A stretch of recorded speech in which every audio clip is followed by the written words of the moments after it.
Durand কাপের quarter ফাইনালের দুর্দান্ত জয় ইস্টবেঙ্গলের।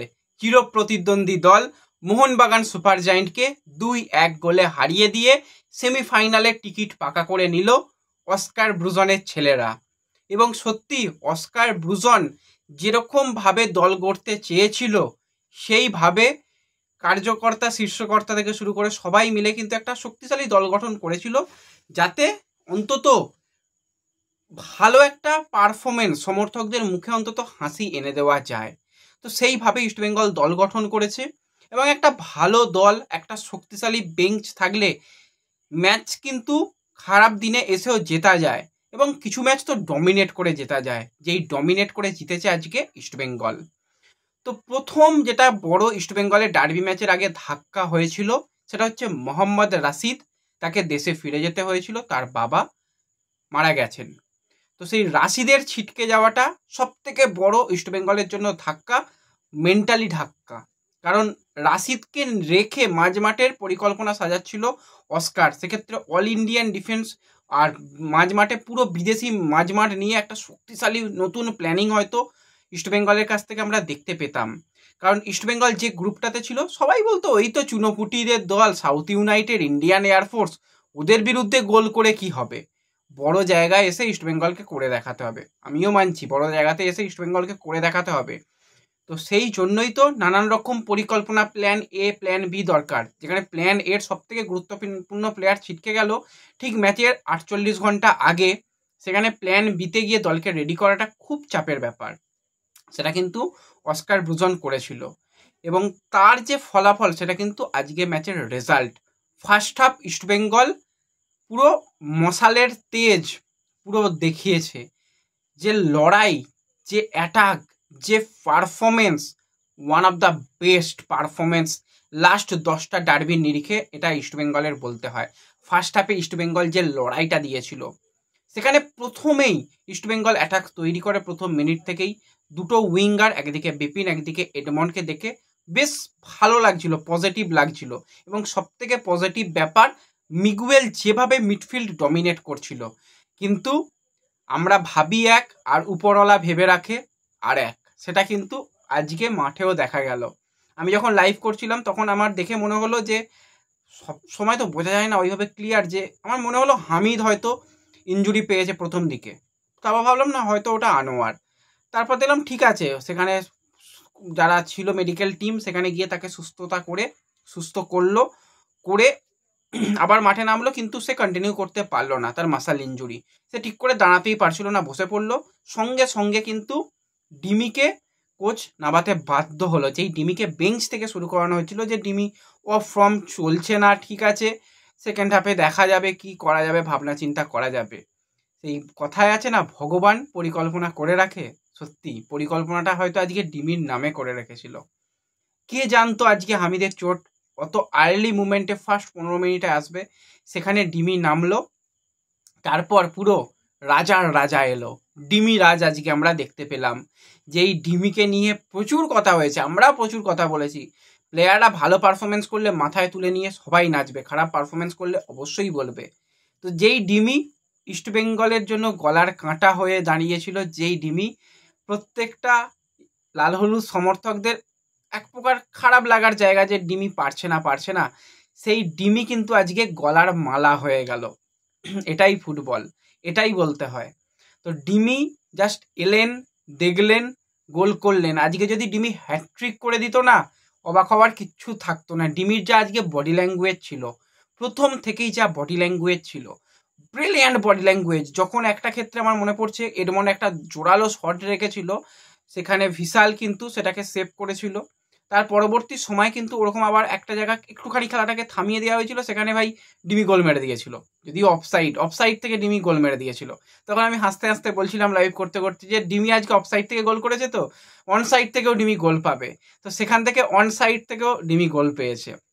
তো একটা প্লেয়ারের বডি ল্যাঙ্গুয়েজ কিন্তু আলাদাই থাকে, সেটা আমরা আজকে ডিমির কাছ থেকে দেখতে পেলাম। তো তার পরবর্তী সময় যেভাবে ইস্টবেঙ্গলের প্রেসার কুকার অ্যাটাক, এই অ্যাটাককে সামলানো এই মোহনবাগান দলের বর্তমানে যেরকম ফিটনেসের অবস্থা, সত্যি এখন সম্ভব নয়। হ্যাঁ, পরে গিয়ে মোহনবাগানও অনেক ভালো কিছু করবে, আশাবাদী মোহনবাগানকে নিয়েও তারা ভালো কিছু করতে পারে। তারা চ্যাম্পিয়ন দল, ডবল চ্যাম্পিয়ন হয়েছে, তারা অবশ্যই ভালো করবে, কিন্তু এখনও তারা সেইভাবে ফিজিক্যালি স্ট্রং হয়ে উঠতে পারেনি। যেভাবে বারবার অভিষেক আশিসের দিক দিয়ে ইস্টবেঙ্গল অ্যাটাক করেছে, ওরা জাস্ট পাগল হয়ে গেছে। ওদের এখন মাথায় বরফ দিয়ে রাখতে হবে যে একটু মাথা ঠান্ডা করো। যেভাবে অ্যাটাক হয়েছে, যেভাবে শেষের দিকে আর আশিস পারল না, সেখানে খুব সম্ভবত বিপিনকে ল্যাং মেরে দিল এবং সেখান থেকে পেনাল্টি থেকে একটুখানি বিশাল টাইম নিচ্ছিল যে ঠিক আছে তুমি গোল করবে, তবে একটু টাইম নিই, তোমার একটুখানি মনটাকে পরিবর্তন করার চেষ্টা করি। সেখান থেকে ডিমি কুল কাম গ্রাউন্ডার ফিনিশ, ডিমি রাজ। তো ডিমির গোল সেখান থেকে এলো, ইস্টবেঙ্গল সেখান থেকে পেনাল্টি থেকে গোল করে ইস্টবেঙ্গল এগিয়ে যায়। আর আজকে এই যে জার্সিটা পরার কারণ হচ্ছে কি সেটা তোমরা সকলে জানো। অস্ট্রেলিয়ান বিশ্বকাপার জ্যামি ম্যাকক্লারেন তাকে কিন্তু পুরোপুরি পকেটের মধ্যে রাখলো আর্জেন্টাইন ডিফেন্ডার কেভিন সিভিলেকে নিয়ে প্রচুর কথা হয়েছে। আমি প্রথম থেকে বলে এসেছিলাম কেভিন সিভিলে যদি নিজের পিক লেভেলে খেলতে পারে, ইস্টবেঙ্গলের ডিফেন্সের দুর্গ হয়ে দাঁড়াবে কেভিন এবং আনোয়ার। জেমি ম্যাকক্লারেনকে ভাই নড়তে দেয়নি, জাস্ট নড়তে দেয়নি। যেখানে দেখছে আমি ফিজিক্যালি পেরে উঠছি না, বলের ওপর ঝাঁপিয়ে পড়ে যাচ্ছে। এই খেলাটা এত দিন ধরে অভাব আমরা লক্ষ্য করছিলাম, যে জান প্রাণ দিয়ে দেওয়ার মতন। তো সেই জায়গায় প্রত্যেকটা জায়গাতে আউটস্ট্যান্ডিং ভাই, আউটস্ট্যান্ডিং। পরিসংখ্যান যদি ডুরান্ড কাপের পাওয়া যেত, তাহলে আজকে পরিসংখ্যানগত বিচারে কেভিন সিভিলে সব থেকে বেস্ট পারফরমেন্সটা কিন্তু লাল হলুদ জার্সি গায়ে আজকে তুলে ধরেছে। কেভিন সিভিলে যেভাবে অনবরত ডিফেন্স করে গেছে অসাধারণ। রাকিবকে নিয়ে আমরা কথা বলি, রাকিবও কিন্তু খুব একটা স্পেস দেয়নি লিস্টনকে, খুব একটা কাটিং করে ঢোকার সুযোগ দেয়নি। একটা সময় পর্যন্ত গিয়ে কোচকে প্ল্যান বিতে সুইচ করাতে বাধ্য করে ইস্টবেঙ্গল প্লেয়াররা।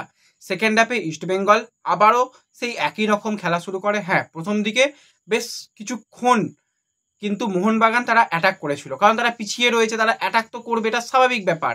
তারাও অ্যাটাকিং ফুটবল খেলে, তারাও কিন্তু ইস্টবেঙ্গলের দুর্গের ওপর আক্রমণ করে। কিন্তু যেভাবে আনোয়ার, যেভাবে কেভিন ডিফেন্স করছিল, মনে হচ্ছিল যে এ আজকে মনে হয় না গোল খাবে, আজকে ক্লিন শিট। এবং পিছন থেকে গিল যেভাবে সামনের টিমকে চার্জ আপ করছিল, খুব ভালো লাগছিল, সত্যি ভালো লাগছিল।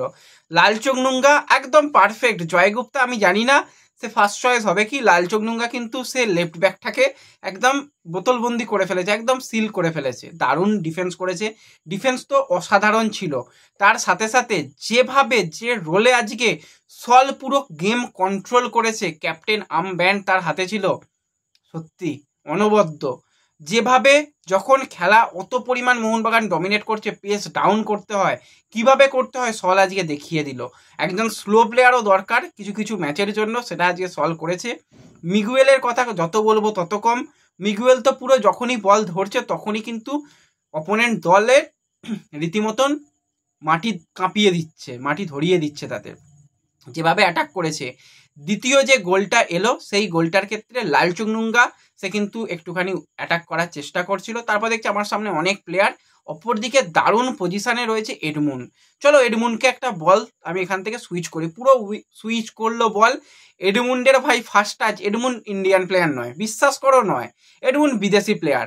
যেভাবে বল টাচ দিয়ে নাবালো, সেখান থেকে মিগুয়েল বল পেস আবারও সুন্দর রান। পরবর্তী সময় সেখান থেকে বল যায় মহেশের উদ্দেশ্যে, মহেশের শট ডিফ্লেক্ট বল। সেখান থেকে ডিমি কুল কাম, যেভাবে ডিমি যে বডি ল্যাঙ্গুয়েজ, যেভাবে যে পজিশান থেকে ফিনিশ করেছে, এই পজিশান থেকে ফিনিশ করাটা সত্যি খুব চাপ কিন্তু করেছে। তারপরও যে সুযোগগুলো এসেছিল, সেই সুযোগগুলোকে নিয়ে কিচ্ছু আমি বলবো না, যে এই সুযোগগুলো মানে কি, হয়তো এই রকমই সব কিছু লেখা ছিল, কারণ আরও যদি গোল হয়ে যেত আজকে রেকর্ড ভেঙে যেত। যেভাবে সুযোগ ডিমি আরও দুটো পেয়েছিল, একটা ক্ষেত্রে বিপিন পেয়েছিল, চান্স ইস্টবেঙ্গল ওয়েস্ট করেছে কিন্তু কাজের কাজ করে দিয়েছে। হ্যাঁ, একটা গোল অনিরুদ্ধ থাপা করেছে, থাপার গোলটা ব্রিলিয়ান্ট গোল ছিল, one of the best goal Durand কাপের কিন্তু এটা থাকবে। একদম পারফেক্ট ফিনিশ, কোনো ডিফ্লেকশন হয়েছে বলে তো মনে হলো না, একদম সুন্দর ফিনিশ, গোলকিপারের কিচ্ছু করার ছিল না। ডিফেন্ডাররা ভেবেছিল কারো গায়ে লেগে হয়তো আটকে যাবে, সেইভাবে ডিফেন্ডাররাও কিছু নড়ার সময় পায়নি। সুন্দর একটা ফিনিশ কিন্তু অনিরুদ্ধ থাপাও করেছিল। 2-1 যখন হয়ে যায়, কিছুটা হলেও ইস্টবেঙ্গল প্রেসারে পড়ার মতন সিচুয়েশানে থাকলেও বারবারই ভিষ্ণু যেভাবে বল নিয়ে রান করছিল, যেভাবে অপোনেন্ট দল মোহনবাগান যেভাবে অ্যাটাক করার চেষ্টা করছিল, মোহনবাগান চাইছিল যে আমরা অ্যাটাক করবো, ইস্টবেঙ্গল চাইছিল ভাই তোরা অ্যাটাক কর, ফাউল তো হবে, ফাউল করে টাইম ওয়েস্ট করতে হবে, আমরা টাইম ওয়েস্ট করার জন্যও রয়েছি, তোরা যা পারিস করে নে। তারপর ডার্বি হচ্ছে, সেখানে একটুখানি কাট দেখানো হবে না, সেখানে একটুখানি মারামারি হবে না, সেটা কি হতে পারে? সেরকম ইনসিডেন্টও ঘটে। সেখানে খুব সম্ভবত সলকে দীপক তাংড়ি একটা পিছন থেকে চ্যালেঞ্জ করেছিল, সল পড়ে গিয়ে একটু ছোট মানে হাতে লেগেছিল, নো ডাউট ল্যান্ডিংটা খারাপ ছিল, হাতে লেগেছিল। তো সেখান থেকে পরবর্তী সময় চলে আসে, ডিমি তো থাকবেই সেখানে, ইস্টবেঙ্গলের ডিমি নয়, মোহনবাগানের ডিমি সেখানে থাকবে। এসে লালচুং নুঙ্গার সঙ্গে একটু হালকা হেডবাট হয়, আবার একটু ঠেলাঠেলি মারামারি যেটা হয় ডার্বিতে, এগুলো থাকবে, এগুলো ছাড়া ডার্বি হয় না। তো সেগুলোও দেখলাম। রেফারি কিন্তু ভেঙ্কটেশ আর দুজনকেই ইয়েলো কার্ড দেখিয়ে দিল। আর হ্যাঁ, আমি আজকে ভেঙ্কটেশ আরের প্রশংসা করব, কিছু ক্ষেত্রে সলের যেটাকে ইয়েলো কার্ড দিয়েছিল সেটা ইয়েলো কার্ড হয় না, মিগুয়েল প্লে অ্যাক্টিংয়ের জন্য ইয়েলো কার্ড খেয়েছে। কিন্তু ডেফিনেটলি আজকে যদি অতিরিক্ত বাঁশি বাজানো, অতিরিক্ত ফাউল দিত, এই লেভেলের ডার্বি ম্যাচটা হয়তো আমরা দেখতে পেতাম না। আজকে কিছুটা হলো খেলাটা যে তোমরা খেলো, আমি ঠিক সময় বাঁশি বাজাবো, সেটা কিন্তু ভেঙ্কটেশ আর করেছে। কিছু কিছু ক্ষেত্রে হয়তো ইস্টবেঙ্গল আরও বেশি, যেরকম একটা চ্যালেঞ্জ আমার মনে পড়ছে, সেক্ষেত্রে খুব সম্ভবত অভিষেক করেছিল এডমন্ডকে, সেটা যদি পেনাল্টিও দেওয়া হতো অবাক হওয়ার কিছু না, বলে চ্যালেঞ্জ ছিল, কিন্তু যেভাবে পাটা তার ফিনিশ হয়েছিল এডমন্ডের কাছে, তো সেটাও পেনাল্টি ইনসিডেন্ট হতে পারতো। কিন্তু ওভারঅল রেফারিং ভালো হয়েছে, এবং সব থেকে যদি আজকে আমার চোখে বেস্ট প্লেয়ার বলা হয়, সেটা একজন হবে না, সেটা হচ্ছে দুজন। এক হচ্ছে ডিমি, অপরজন হচ্ছে কেভিন। এই দুজন কিন্তু আজকে পুরো ডার্বি ম্যাচের one of the best player. এবং সবসময় আমরা জানি ডার্বি ম্যাচ কিন্তু নতুন তারকার জন্ম দেয়। এতদিন আমরা মোহনবাগানের ডিমি পেট্রাটসকে দেখেছি, আজকে ডিমিট্রিয়াস ডিয়ামান্টাকসকে দেখেছি, কেভিন সিবিলেকে দেখেছি, দুজনে যা খেলেছে অসাধারণ। এবং ডিমি ম্যাচ শেষে কিন্তু, ম্যাচের যখন শেষ বাঁশি বাজলো, ডিমির চোখে জল, সে কিন্তু রীতিমতন কাঁদছে। এটা কিন্তু দুঃখের কান্না নয়, আনন্দের কান্না, হাসির কান্না। সমর্থকরা অনেক ডিমির ওপর ভরসা করে, সেই ভরসার দাম আজকে ডিমি দিতে পেরেছে। জোড়া গোল করেছে, সুপার সাব প্লেয়ার বলা যেতেই পারে। এবং ম্যাচ শেষে সব থেকে গুরুত্বপূর্ণ প্লেয়ার রাশিদের জন্য যেভাবে পুরো টিম রয়েছে, সৌভিক চক্রবর্তী বলে গিয়েছিল না, আমরা রাশিদের জন্য খেলবো, আমরা ডার্বি জিতবো, আমরা রাশিদকে এই জয়টা উৎসর্গ করতে ভোলেনি, দল করতে ভোলেনি। ম্যাচের সেলিব্রেশনটা হলো পুরোপুরি রাশিদকে নিয়ে। রাশিদ যে দেশে ফিরে গেছে, তার যে পরিবারের উপর এত বড় একটা ধাক্কা এসেছে, সেটাকে কিন্তু ইস্টবেঙ্গল সমর্থকেরা যেরকমভাবে রাশিদের পাশে রয়েছে জানালো, যেভাবে পুরো টিম পাশে রয়েছে জানালো, সত্যি অসাধারণ, মন ছুঁয়ে যাওয়ার মতন লাগলো। তো মানে বলতে গেলে হয়তো ঘন্টার পর ঘন্টা সময় লেগে যাবে। ছোট করে ফিলিংসগুলো বললাম, ইনসিডেন্টগুলো বললাম। আমার চোখে তো man of the match Kevin সিবিলে অবশ্যই, তার সাথে ডিমি। তোমাদের কীরকম লেগেছে, তোমাদের চোখে কারা ম্যান অফ দ্য ম্যাচ, আমাকে কমেন্টে জানাতে অবশ্যই জানিও। আর ভিডিও ভালো লাগলে লাইক শেয়ার করে দিও। কোনো জায়গায় যদি আমার বলতে ভুল হয়ে যায়, সেটা আমাকে কমেন্টে জানাতে পারো। দেখা হবে পরবর্তী ভিডিওতে। ধন্যবাদ।